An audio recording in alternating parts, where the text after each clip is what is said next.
Buenas tardes, quisiera comentar brevemente la primera foto de la primera diapositiva. Ahí ustedes pueden ver a Monseñor Comín, creo que fue el obispo de más larga data en el vicariato apostólico de Méndez, que sucedió a Monseñor Costamaña a partir de 1917. Las misiones salesianas fueron implementadas por salesianos que compartieron la experiencia misionera en la Patagonia y fueron al Ecuador con algunas consignas claras. Dos de ellos fueron Monseñor Costamaña, que casi no pudo entrar por dificultades políticas primero y por asuntos de gestión propia del vicariato después. Y otro fue el padre Ángel Sabio, que está en esa famosa foto donde está el ejército, los indígenas y los salesianos de la Patagonia. Están ahí cabalmente el padre Costamaña y el padre Ángel Sabio. Ellos trajeron dos consignas: no soldados y el esquema de casa, escuela, misión. ¿Sí? Y con esa idea vinieron al vicariato. Ahí arriba tienen ustedes al padre Ángel Rubi y el entonces clérigo Juan Schmidt, los dos cultores del idioma shuar. El estudio del idioma shuar fue una constante desde los inicios, desde 1893 hasta más o menos los años 60, que son los años que voy a cubrir. Después hay unos cambios enormes postconciliares. Creo que el padre Domingo Botazo tratará también esa otra sensibilidad misionera postconciliar. Seguimos a la segunda diapositiva. Vamos a ver algunos aspectos previos que tienen que ver con el enfoque histórico. Y dividí tres etapas, ¿no? La etapa inicial hasta los años 26, 27, una segunda etapa donde se puede decir que arranca la misión salesiana entre los shuar del Ecuador, que llega hasta los años 50, y una tercera etapa de reafirmaciones, ¿sí? Hasta los años 60. Pueden ver en la foto, creo que es el padre Peters, y creo que se refiere a Yaupi allá por los años cercanos a los años 50.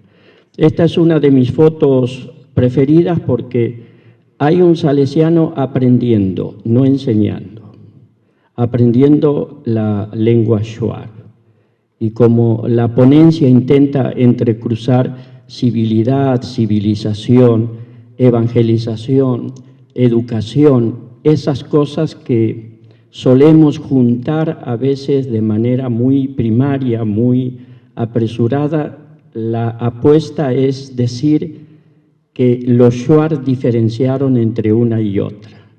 Y se podría postular que para ellos la educación fue más importante que la evangelización, porque es una posibilidad de ejercer una ciudadanía en igualdad de derecho en medio de relaciones de mucha desigualdad, así como hipótesis de fondo que se puede también contraargumentar. Y luego veremos algunas conclusiones. Pasamos a la tercera diapositiva, algunos enfoques previos. Bueno, hay una tradición propia de la historiografía salesiana oficial que es centrada en las obras, donde las categorías analíticas giran en torno a las áreas de acción: educación, misiones, parroquias. Entonces, hacer historiografía es reconstruir, rememorar, informar, ¿no? Reconstruir la memoria institucional. Pero se ha ido conformando desde los años 80 una tradición sociohistórica crítica, no tan centrada en la obra, sino en los sujetos sociales con los que las obras trabajan, ¿sí? Entonces, los salesianos pasan de ser el centro de análisis a ser parte de estas biografías colectivas. De tal forma que aquí el énfasis es interpretar, comprender, dialogar, rectificar. Y estoy pensando, por ejemplo, en los estudios críticos del padre Juan Botasso, que creo que es el primer salesiano que hizo un estudio crítico de la relación entre los salesianos y los shuar, publicado en el año 1982. Podemos pensar también en los estudios, por ejemplo, de los salesianos y el movimiento obrero, ¿sí? ¿Qué hicieron los salesianos? ¿Qué marca dejaron en ese movimiento que trascendió personas, trascendió obras? Pero la ventaja de este segundo enfoque es que pone en juego personajes, iniciativas que no emergen cuando se hace historiografía a partir de las obras o de los aportes de los salesianos a distintos campos de la vida sociocultural. Y por último, el enfoque relacional, ¿no? Poner juntas las agencias colectivas shuar como pueblo deliberante. Ellos no fueron objeto de lo que los salesianos quisieron hacer o dejaron de hacer, fueron sujetos colectivos deliberantes. Yo me di cuenta de esto en un relato del padre Crespi. En 1925 él hizo una expedición a lo largo del río Santiago para recoger objetos culturales shuar y animales amazónicos para disecar y preparar la exhibición de Roma del jubileo de 1925 y la de Turín en 1926. Y él se encuentra con un shuar que le dice, bueno, necesito continuar. Y aquí hay un shuar que no nos deja pasar. ¿Puedes conversar para convencerlo de que me dejes pasar? Y él cuenta que este shuar se alejó con el otro y tuvieron una larga discusión a la cual él, por supuesto, no tuvo acceso porque no tenía el dominio de la lengua shuar. Pero cabalmente en esa conversación seguramente se habrán dicho, ¿y quién es él? ¿Y para qué viene? ¿Y por qué está aquí? ¿Qué quiere de nosotros? ¿Qué está buscando? ¿Dónde va a llevar? ¿Qué tiene que dar? ¿Qué tiene que ofrecer? Y el padre Crespi comenta que luego de esa conversación, este otro shuar le ofreció porteadores, le ofreció colaboración para seguir el camino adelante. Entonces, esta otra mirada, el enfoque relacional, pone mucha atención en lo que los sujetos sociales, en las expectativas de estos sujetos sobre la misión salesiana, ¿sí? Entonces se ponen en juego tanto las agencias colectivas como las agencias salesianas, sus expectativas mutuas, sus tensiones, sus conflictos y las convergencias. Y aquí viene una sensibilidad para releer las crónicas de otra manera, es decir, no capturar el dato que prueba lo que queremos decir, no, sino leer las crónicas, releerlas como obras teatrales. A ver, los voy a leer todas juntas. ¿Qué tensiones aparecen? ¿Qué personajes emergen en el escenario? ¿Qué decisiones se van sedimentando? ¿Cuáles se van perdiendo?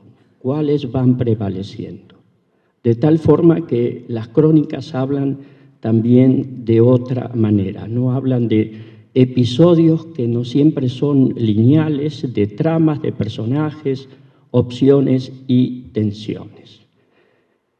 No puedo dejar de aclarar que me ayudó muchísimo releer las memorias del padre Juan Viña, que estuvo en el vicariato entre 1928 hasta 1948, donde le pidieron que se retire.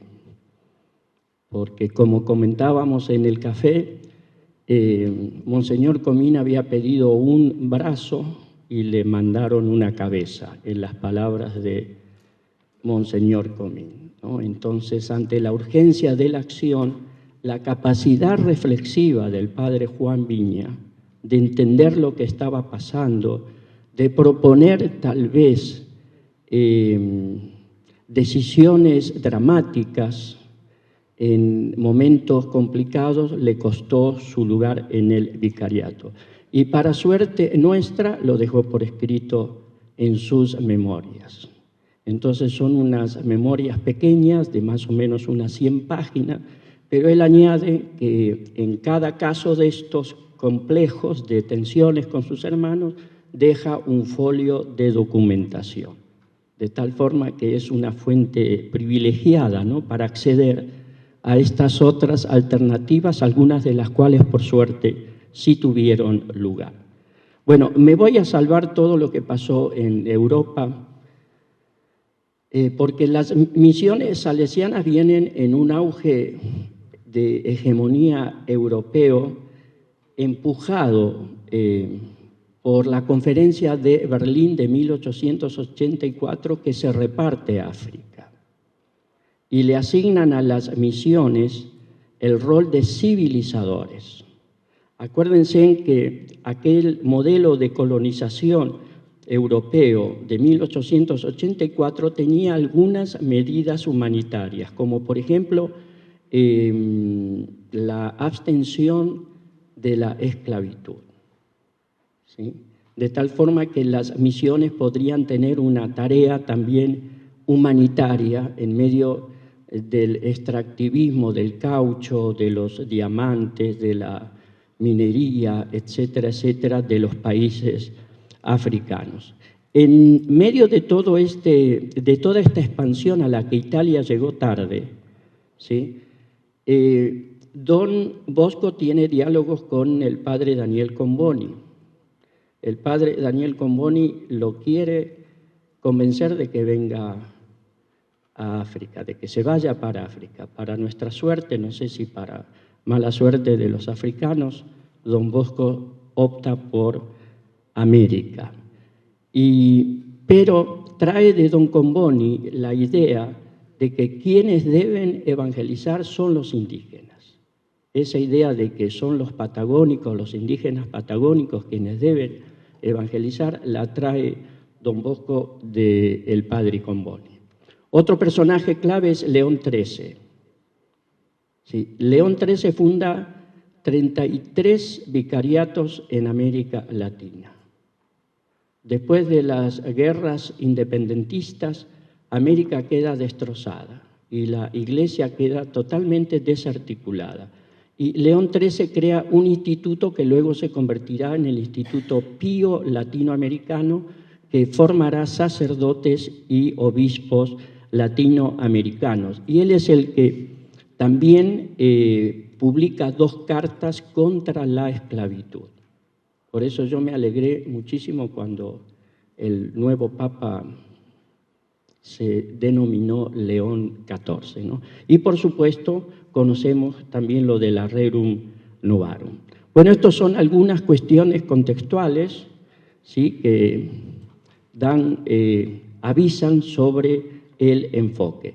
Y a la audacia que se mencionó, que acompañaron a los misioneros, yo añadiría una segunda característica, que es la reflexividad, la capacidad misionera de discutir sobre lo que está pasando y tomar decisiones puntuales momento a momento. Esta capacidad de reflexividad, que es parte también de la sociología, de la antropología, juega en muchos sentidos el horizonte y el destino final de las misiones.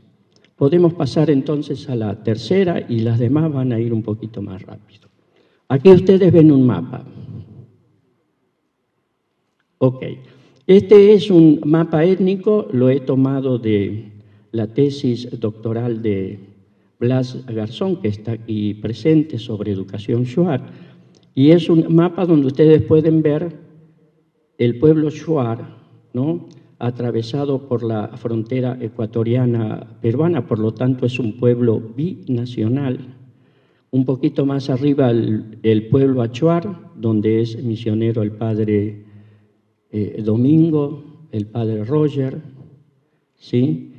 También es un pueblo binacional. El pueblo achuar comparte lingüísticamente características con los aguajún y los huambís en el Perú, y comparte características de cultura material, social con los candoshi y los andua, pero no la lengua, de tal forma que suelen ponerlos juntos también por esas continuidades culturales. Vamos entonces a la etapa inicial. Voy a dividir cada etapa brevemente en tres partes. Uno, ¿qué pasó?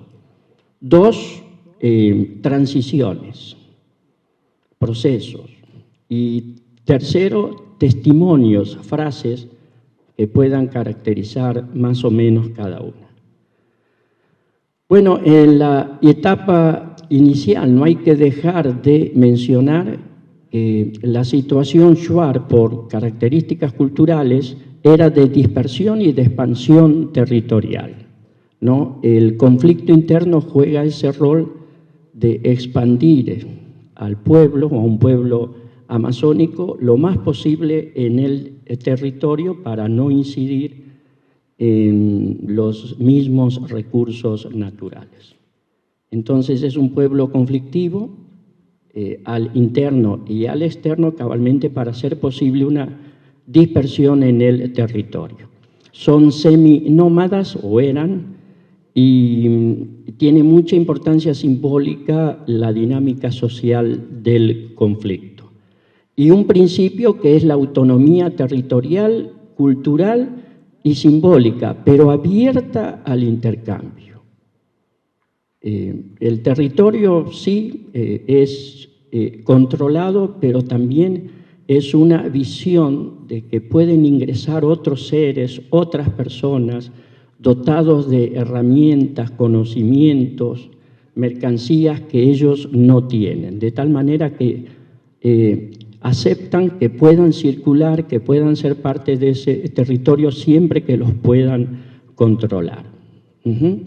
Y a la llegada de los salesianos en 1893 estaban en una situación de ser eliminados por las fuerzas estatales o ser incorporados como campesinos y mestizos, pero no como shuar.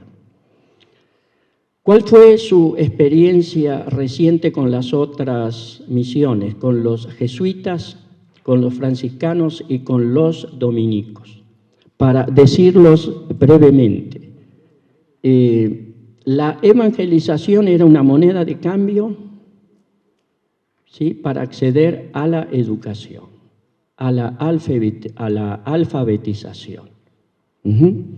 Y por ejemplo, en Maca, los dominicos reportan entre 1890 el caso del shuar Timasa, ¿no?, que es un shuar de Puyo, que es en el norte, que conoce Quito, conoce las ciudades serranas, por lo tanto es un shuar que tiene un pie en su cultura y otro pie en la cultura colona, y él es el primer caso documentado de un shuar que organiza una escuela propia, exitosa. Luego vienen incidencias de tipo pestes, la viruela, la sarampión, que asolaron a los shuar constantemente, que hace que ese proyecto fracasa, pero queda como un hito de la importancia y del éxito que tiene convocar algo tan complicado como los jóvenes shuar para que puedan ser alfabetizados, ¿no? Y hay otro caso documentado entre los franciscanos en 1900, donde un misionero dice: el shuar ambiciona colocarse al nivel de estos, los cristianos, y se siente humillado al ver que no puede escribir para comunicar por cartas sus sentimientos. Es decir, esa obsesión por la escritura como un rasgo de igualdad, como un rasgo que le permite prevalecer en medio de relaciones posiblemente no tan igualitarias como las que esperaba. Exposición de Roma y en Turín en 1926. Algunos dicen, el padre Viña dice que esto es lo más importante que pasó en esos años, porque esa exposición en Roma, con los ornamentos shuar, la cultura material shuar, los animales embalsamados, fue un revulsivo para las vocaciones misioneras, de tal forma que el éxito que no se dio hacia adentro tuvo lugar hacia afuera. Bueno, hay que hablar de formas de conocimiento que se van dando, ¿no? Entonces, hay que tomar en cuenta el conocimiento shuar sobre los misioneros, que se expresa, por ejemplo, en el uso retórico de la genealogía cristiana.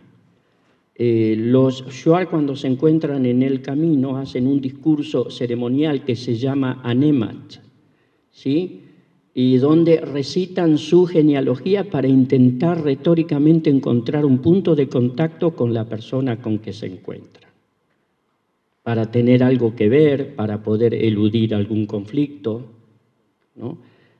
Pero con los salesianos, con los misioneros, inventaron una genealogía sagrada, es decir, usaron la genealogía sagrada como un anemat para los sacerdotes. Somos todos hijos de Dios, yo soy hijo del mismo Padre que tú, pero nosotros tenemos la mala suerte de ser los hijos más pobres, que nos das, que nos traes, que tienes para darnos, que tienes para ofrecernos.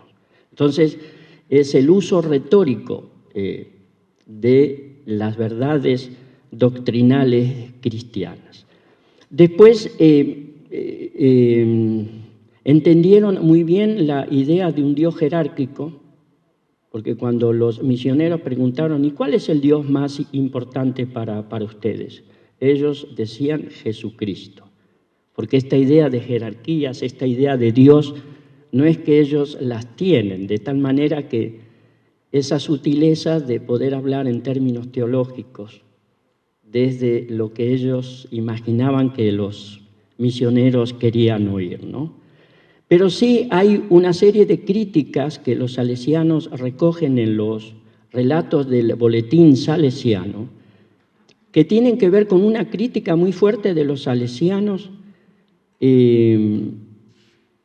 al desprecio del cuerpo que les ofrece el cristianismo y el desapego del cristianismo a los valores vitales y a la vida presente y a la vida biológica como tal, porque los shuar no podían entender que haya algo superior a la vida y no entendían que un Dios se ofrezca a la muerte sin defenderse y sin vengarse de sus enemigos.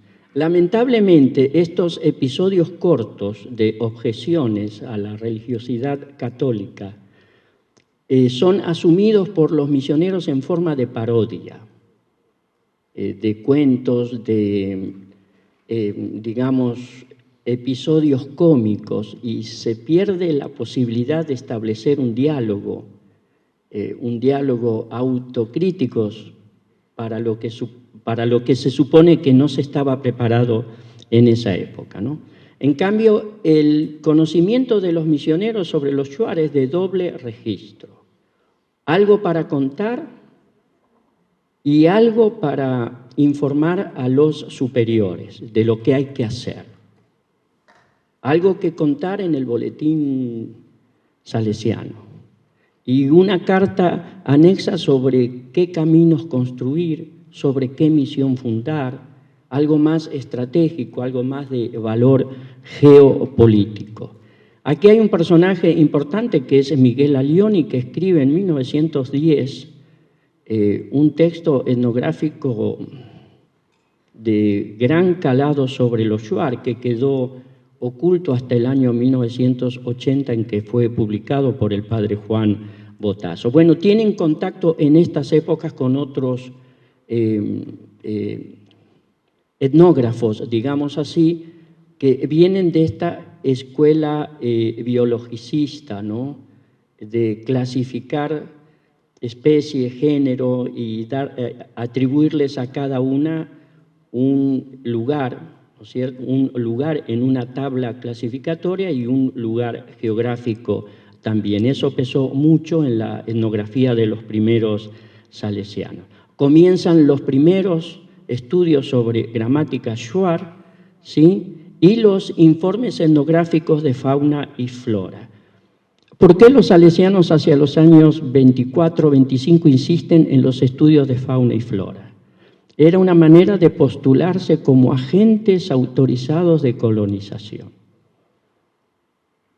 En Roma me informaron que quien promovió las escuelas agrarias fue el padre Rinaldi, que incluso publicó muchísimos libros sobre técnicas agrícolas. Entonces, detentar un conocimiento botánico daba la autoridad como para erigirse como actores privilegiados de la colonización. Esos son los estudios de Crespi, Spinelli, en otros. Pero hay algunos salesianos que empiezan a registrar en el campo observaciones más allá de los estereotipos. Como los antropólogos solemos decir, el campo ejerce también su presión sobre lo que nosotros preguntamos allí. Se resiste y devuelve cosas para las cuales no estamos preparados, ¿no? Entonces, algunos salesianos empiezan a ver que la mujer no es tan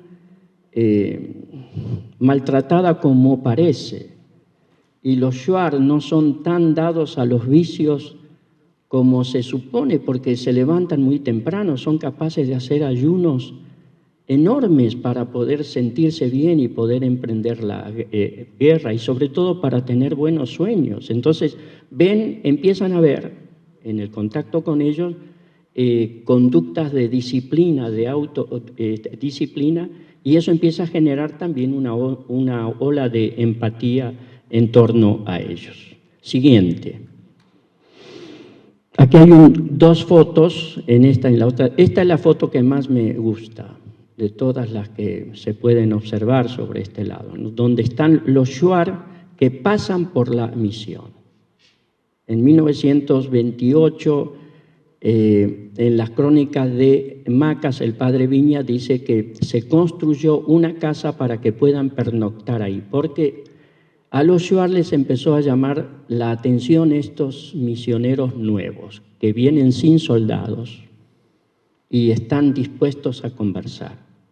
Entonces pasaban de a 20 a 30 y allí ustedes pueden ver adolescentes, personas adultas, ¿sí?, sintiéndose en su casa.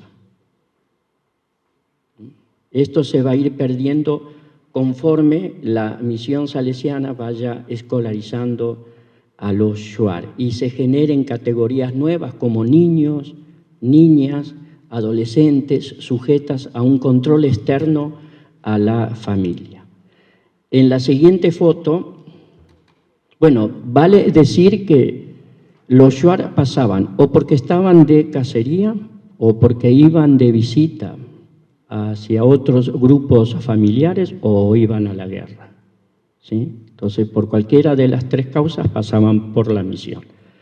Ahí vemos al padre Matana, un padre que ingresó en la primera vez a Hualaquiza en 1893 y se quedó hasta 1909. ¿Sí? Se tuvo que retirar de las misiones. Ahí ustedes ven la precariedad de las instalaciones misioneras, tuvieron un incendio en 1894, apenas fundada esta misión. Ven que no hay shuar, hay solo población colona que ya estaba preexistente allí, ¿no? Aquí ustedes ven el mapa.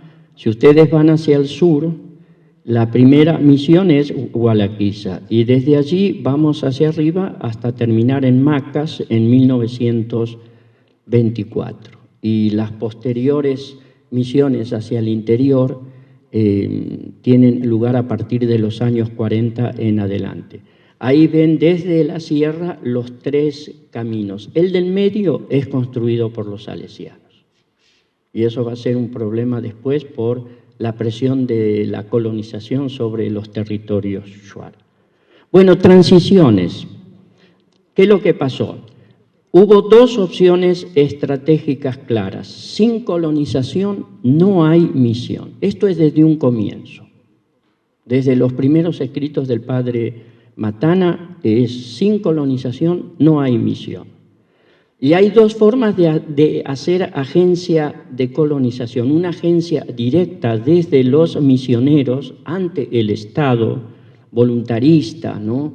Generemos un plan sin que haya una base social como para poder ejecutarlo, ¿no? Y la segunda línea estratégica es expandirse hacia Méndez, hacia el centro, de mayor densidad poblacional.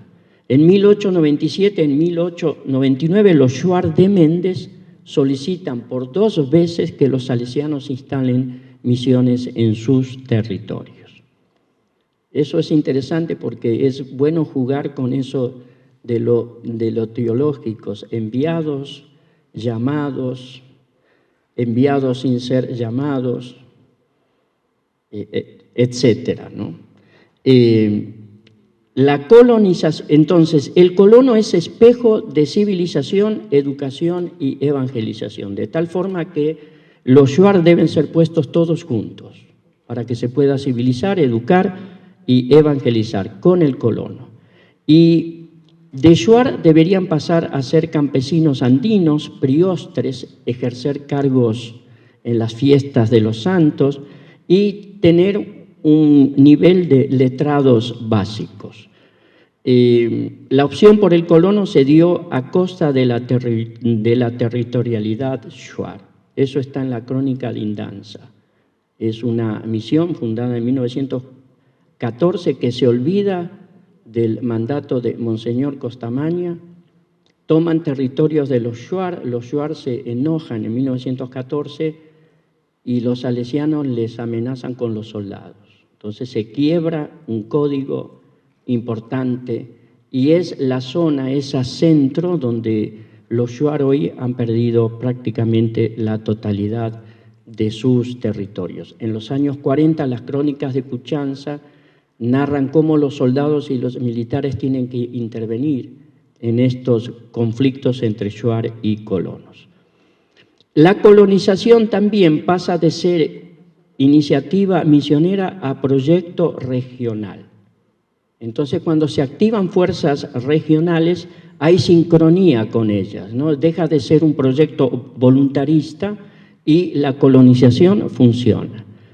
Se pasa del salesiano promotor solitario de proyectos gubernamentales al salesiano que se integra y promueve procesos reales de colonización. Una figura clave fue el padre Albino del Curto. Hay una primera escolaridad conjunta y en desventaja con el colono, de las artes y oficios a la lectoescritura, y una primera formación diferenciada entre los jóvenes adultos shuar, trabajadores y los niños. Y esto es lo más importante según el padre Viña, de ser la misión más difícil del mundo, como dijo Álvera en su visita en 1902, pasan a ser el mascarón de proa de las misiones gracias a las exposiciones del 25 y del 26. ¿Sí? El padre Juan Viña dice que estas exposiciones polarizan la atención hacia las misiones y generan refuerzos desde Turín, desde Roma, ayudas, dinamizan todo el aparato externo que hizo posible no solo las misiones de Ecuador, sino en otros puntos del mundo. Se empieza a configurar una tensión itinerante, ¿no? Entonces, de catequesis intempestivas y sacramentos in extremis, empiezan a ejercer visitas un poco más estables entre 1925 y 1926. Y los salesianos manejan mejor los liderazgos shuar para acceder a las familias. Eso se da en las misiones del centro, en Méndez y en Cuchanza. Según una carta pastoral de Monseñor Comín, es la primera vez que se habla del término plan de evangelización y programa de civilización. Primera vez que se encuentra entre las crónicas y las cartas pastorales. Se toma conciencia de las dificultades y la consigna es acelerar las misiones tras el estancamiento, porque están en el escenario ante la vista de los colaboradores. El boletín salesiano habla a cada rato de los shuar, entonces, a ver, mostremos algo, ¿no? Se genera una presión desde afuera hacia adentro por hacer crecer las misiones. Y aquí están dos testimonios. El primero es de Rafael Karsten, anglicano, finlandés, ¿sí?, sobre las misiones católicas y protestantes, allá por entre 1917 y 1923. Y dice algo que todavía resuena hoy. Estos misioneros protestantes, carentes de experiencia y aspectos psicológicos de sus colegas católicos, tuvieron aún menos éxito en su trabajo que los últimos. De cualquier manera, durante mi estadía entre los indígenas de Lupano, no había ningún convertido a esta religión protestante. Tampoco creo que estos indígenas asumirán algún día voluntariamente ninguna forma de cristianismo. Lo único que desean es mantener su independencia política y mental, como si instintivamente supieran que la introducción de la civilización cristiana entre los indios significaba el comienzo de la esclavitud política y la degeneración cultural. Es decir, él percibe que los shuar están leyendo las misiones como una posibilidad de autonomía. Y en la medida en que lo que tengan que ofrecer alimente su autonomía, aceptarán, abrirán las puertas, cerrarán otras y será un juego de acuerdo a sus expectativas históricas en el territorio. A mí cuando leí esto hace un par de meses atrás me parece que pinta cabalmente lo que los shuar pudieron haber estado pensando en esos momentos. Monseñor Comín, por otro lado, dice: hasta ahora se pasó por un periodo de preparación ciertamente crítico, ciertamente deficiente, pero ahora, después del esfuerzo económico y de personal que realizaron Roma y Turín, no debemos tener más motivos para trazar el desarrollo. Hasta entonces la palabra cultura no asoma, asoma la palabra civilización.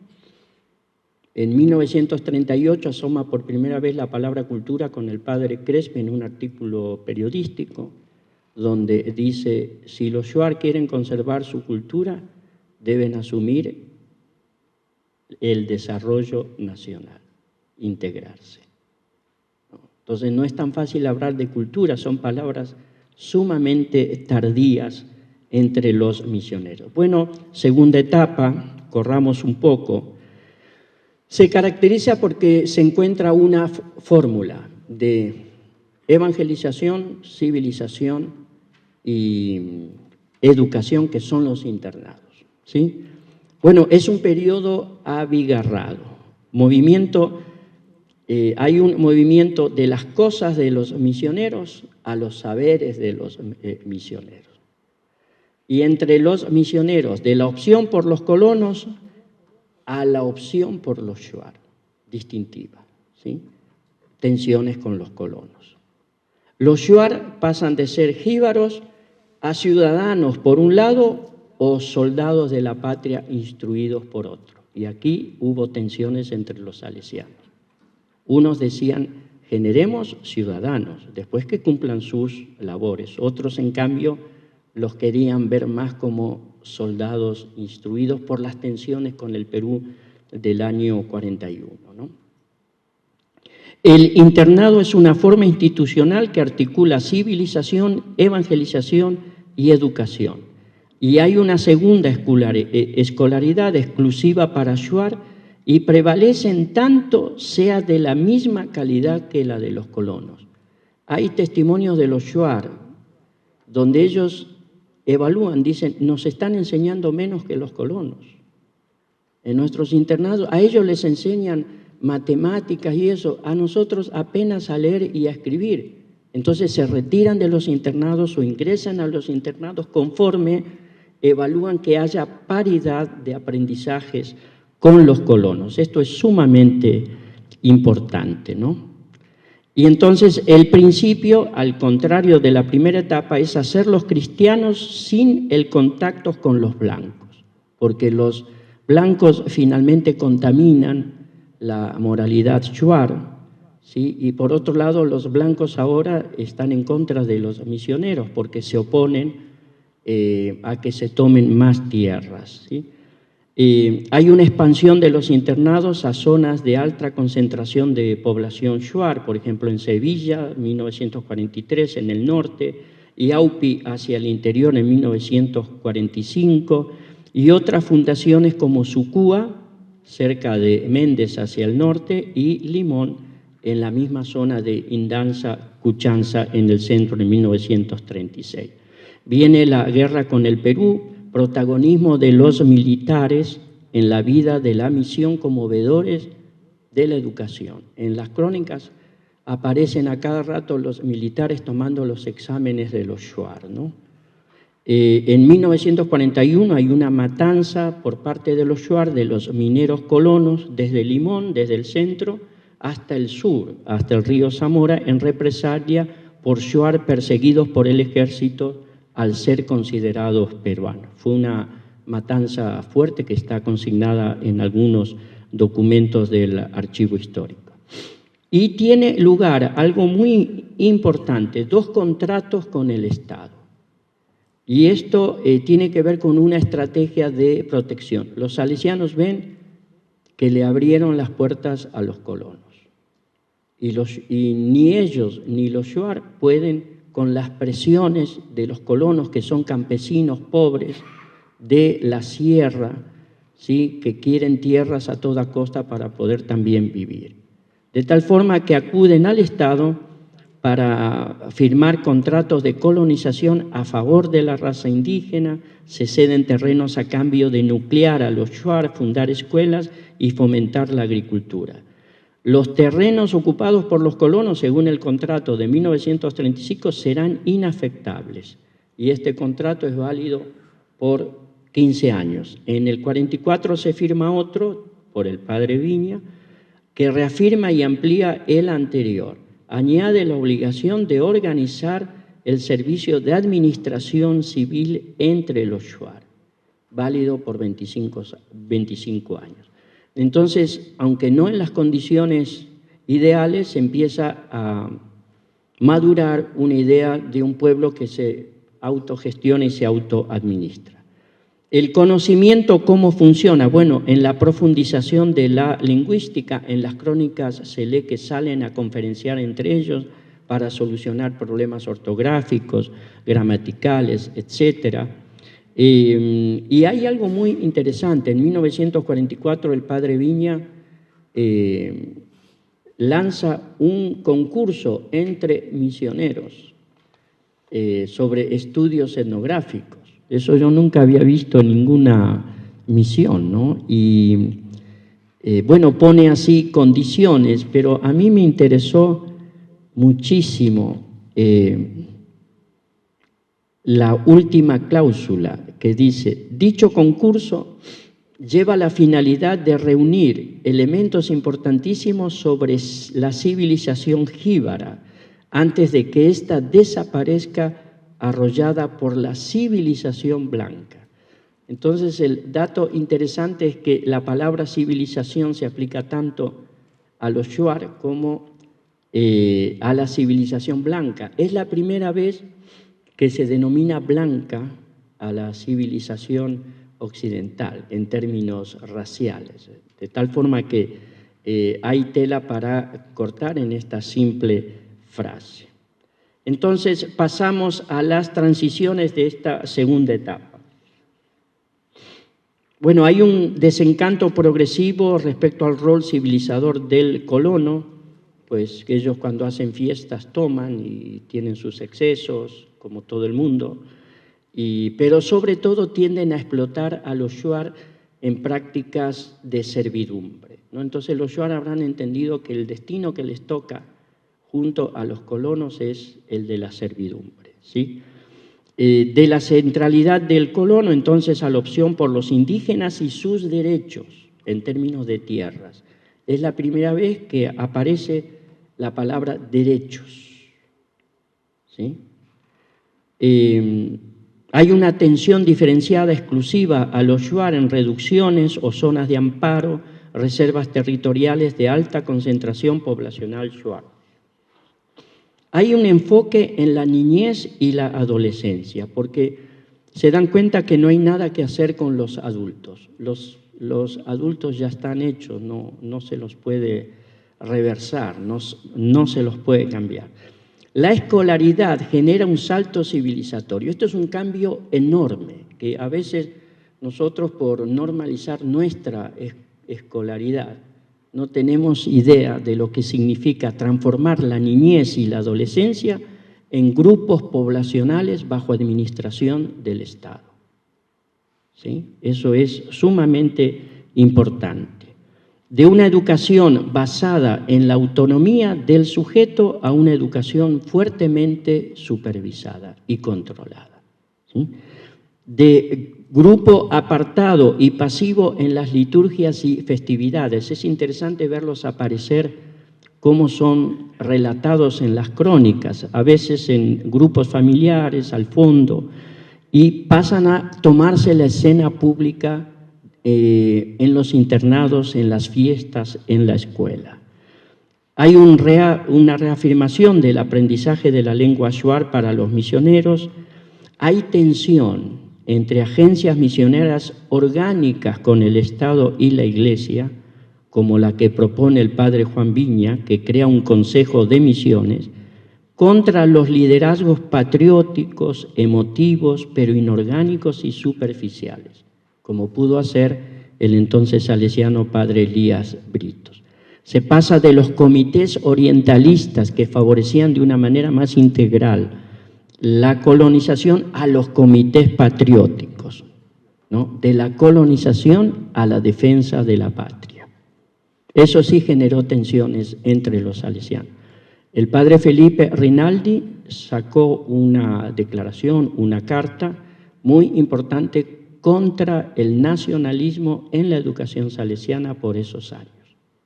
De tal forma que el nacionalismo de confrontación no genera un ambiente educativo favorable para la formación ciudadana, ¿no? Tensiones entre prácticas de internados flexibles. Por ejemplo, en las crónicas de Cuchanza, cuando escribe el padre Juan Guinassi, que conocía el shuar, que tenía mucha empatía con los shuar, él escribe: ingresa Senguya, hijo de no sé quién, y se va a quedar en la misión. Esperemos que se quede más tiempo del que se pueda quedar, porque sabemos que no aguantan mucho tiempo. Se fue Chumbí, no aguantó el internado por mucho tiempo, pero aspiramos a que regrese. Cambia el director de la misión, que no tiene mucha empatía con los shuar, y ya no es se fue a su casa, regresó de su casa, recibimos nuevamente a este shuar. Empieza a escribir: huyó Senguya, se escapó el tal, ¿no? Entonces cambia la forma de registrar y cambia, por tanto, esa sensibilidad pedagógica de un modelo de internado abierto, temporal, a otro de tipo militarista, rigorista, ¿no? Y entonces empiezan a aparecer en las crónicas, en los años 38, las palabras de shuar desagradecidos, shuar que huyen, shuar que roban, y no simplemente personas que circulan por la misión según sus posibilidades. La civilidad es entendida como que la misión debe ser el centro de la vida social y cultural del pueblo. Eso está en la crónica de Macas. El padre Viña dice, la misión está llamada a ser el centro de la vida social del pueblo. El shuar instruido es esta otra vertiente, es soldado de la patria. Y para 1950 los colonos son entre 15 y 16 mil y los shuar entre 15 y 16 mil. Cuando yo estuve en la misión de Bomboiza con el padre Domingo, los shuar eran 40.000 y los colonos también. Ahora los shuar son 100.000 y los colonos son otro tanto en el mismo territorio, así que se pueden ustedes imaginar que los shuar prevalecieron, a pesar de todo, poblacionalmente, ¿no? Pero con ciertas dificultades. Bueno, ustedes en esta foto pueden ver, tomado de la idea patagónica, la escuela casa misión, ¿sí? Con los padres salesianos de un lado, con las hermanas de María Auxiliadora del otro, y en el medio la iglesia. Aquí pueden ver a las hermanas salesianas en la siguiente diapositiva, tuvieron un rol importantísimo en la salud y a través de la salud entrar en historias de vida particulares de los shuar. No es solamente proporcionar medicamentos, es entrar por otro lado, como hicieron los primeros salesianos, en lo que pasa en sus comunidades. Y en la tercera podemos ver, esto es Macas, creo, sí, Sevilla. Sevilla, Don Bosco en el año 42. Ya los salesianos, los shuar habían plegado ya a los internados. Se dieron cuenta que no tenían otra oportunidad de equiparar sus condiciones, de prevalecer ante los colonos si no pasaban por la educación shuar. Ahí tienen una foto, en cambio, de la otra vertiente nacionalista que entre 1937 y 1948 paseaban a los shuar por todo el país como guardianes de las fronteras ecuatorianas. Y en la siguiente, los boletines de la Academia Nacional de Historia publicando los estudios de los salesianos sobre la lengua shuar. Yo quise recoger los 10 primeros títulos que publicaron los salesianos desde que llegaron, 1888 y 1928. De los 10 títulos, 8 vienen de las misiones. No publicaban textos escolares. Recién en 1922, algún devocionario por ahí, pero generalmente los salesianos publicaban gramáticas, diccionarios y oraciones en shuar y en castellano, de tal manera que las misiones eran también un centro de pensamiento, un centro de producción editorial. En la siguiente ustedes pueden ver el concurso de etnografía para misioneros. A ver si se animan a hacer algún concurso también en la Patagonia sobre conocimientos locales. Esto es sumamente interesante. Bueno, testimonios. El padre Juan Viña, ¿qué dice? En Méndez Cuchanza se afrontaron los primeros problemas y se resolvieron las primeras dificultades de todo orden. Para ese inicio ya no es el primer periodo que no arranca, a ver, arranquemos. No, se afrontaron los primeros problemas, se resolvieron las primeras dificultades de todo orden para esa iniciativa resolutiva para la evangelización y civilización de los shuar. Cuando los jíbaros se percataron de los frutos de la educación de sus hijos de la misión, primero ofrecieron espontáneamente a sus hijos y después insistieron para que se les recibiera como internos. Sus hijos resultaban superiores a sus padres, podían medirse con los blancos. Era el principio del triunfo de la iniciativa. Monseñor Comín dice en su carta del 7 de abril del 48, como bien sabrán, hay personas interesadas en la revisión del contrato relativo a las reducciones de jíbaros, en el sentido de quitar a estos últimos los pocos derechos que aún les quedan sobre un territorio que en otro tiempo era indiscutiblemente suyo. La misión salesiana, para obviar este peligro, ha encargado de la defensa de los derechos de los jíbaros a personas influyentes y algunos legisladores para que hagan oír su voz en el próximo Congreso. Mas para que su labor sea efectiva y documentada, es indispensable que conozcan el problema, tanto en la parte jurídica como en sus aspectos reales y objetivos. Es decir, se jugaron por los derechos territoriales de los shuar. Bueno, para no insistir tanto, hay una tercera etapa de 1951 a 1960 que tiene que ver con la reafirmación de los internados y la transformación de los salesianos en agentes de colonización o defensores de los shuar en agentes de prolongación del Estado en las fronteras, a través de negociación de financiamientos de hospitales, negociación de financiamiento para docentes, negociación de financiamiento para manutención de los internados, pero con el término fronteras, ¿no? Y el tercer aspecto importante es que se expande entre 1950 y 1960 las misiones hacia el territorio del interior.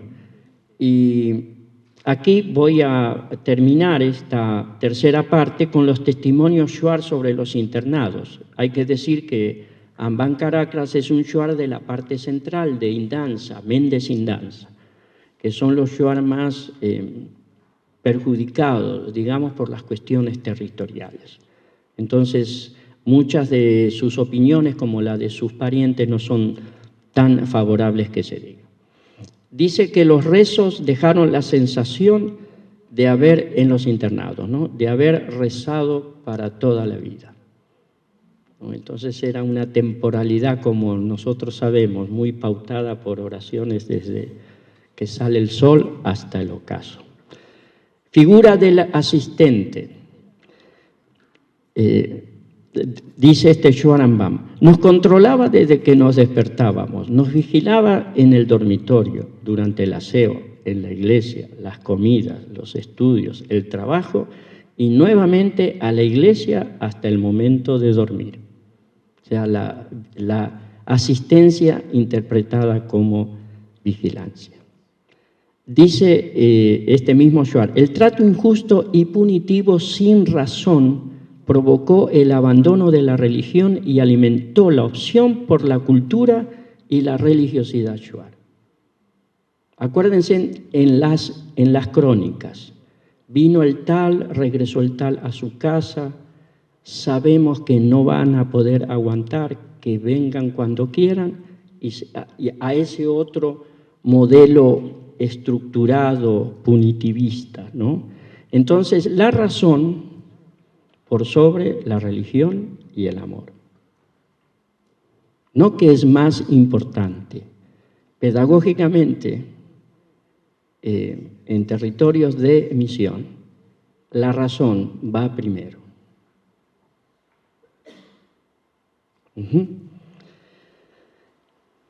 Dice otro, algunos jamás enviarían a sus hijos o hijas al internado si hubiera la posibilidad, dice un tal Pedro Tibit Naekat. Otros sí enviarían, y esto es interesante porque se aprende cosas nuevas. En la actualidad no hay el maltrato físico como antes, ahora es prohibido. Mandaría a mis hijos e hijas para que sean un poco ordenados, disciplinados, más que todo para que aprendan la religión, que ahora no enseñan religión en las escuelas. Y aquí viene algo que a mí me dejó helado, este último reclamo de Lorenzo Calagrassi Piacqua. Él dice, porque es la buena noticia que ellos estaban esperando. Dice, ¿por qué los sacerdotes desde el inicio no dijeron que el idioma y la espiritualidad shuar valían? No es un reclamo que le hacen al gobernador, no es un reclamo que le hacen al teniente político o a la autoridad o a los militares, le hacen a los misioneros. Entonces ellos leen a los misioneros también como agentes validadores de lo que son, de la buena noticia de que lo que son valen. Entonces, por eso yo capturé esto como un reclamo abierto en cualquier contexto, en cualquier misión, con cualquier actor. Bueno, de las conclusiones, pues voy a leer el anteúltimo punto del padre Viña. Una conciencia misionera, ¿qué es lo que no prevaleció? ¿Qué es lo que no se sedimentó? Es esto. Desde el principio fue mi criterio personal que debíamos proceder para con los shuar al inicio en la obra de evangelización a ser los primeros cristianos sin el contacto con los blancos. Después se procuraría civilizarlos según el molde de nuestra civilización, que a no dudarlo, tenía actuaciones que podían despersonalizar al primitivo y serles perjudiciales. Es decir, no se entendió que para evangelizar no es necesario civilizar y que hay que separar eso que nos cuesta tanto separar, ¿no? Y darle una primera temporalidad a la evangelización. Bueno, eso es todo. Si queremos revisar la bibliografía, porque también es interesante, hay unos estudios críticos sobre las misiones shuar, se ha escrito muchísimo.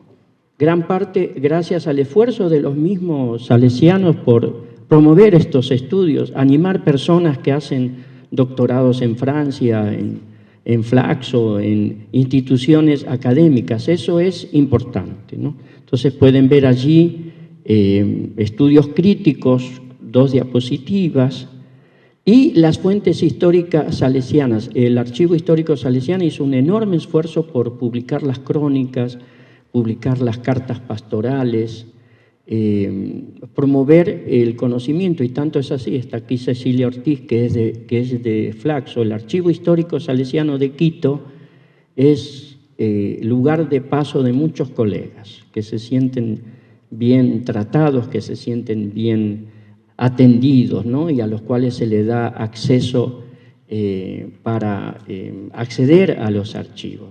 Yo creo que una muy buena práctica salesiana de las instituciones, sobre todo de los archivos históricos, es abrirlos y ponerlos a disposición. No se saca nada con una actitud defensiva, ¿no? Si no se trata de defender, se trata de ir más allá de los fracasos, más allá de los éxitos, para entender cabalmente la relación.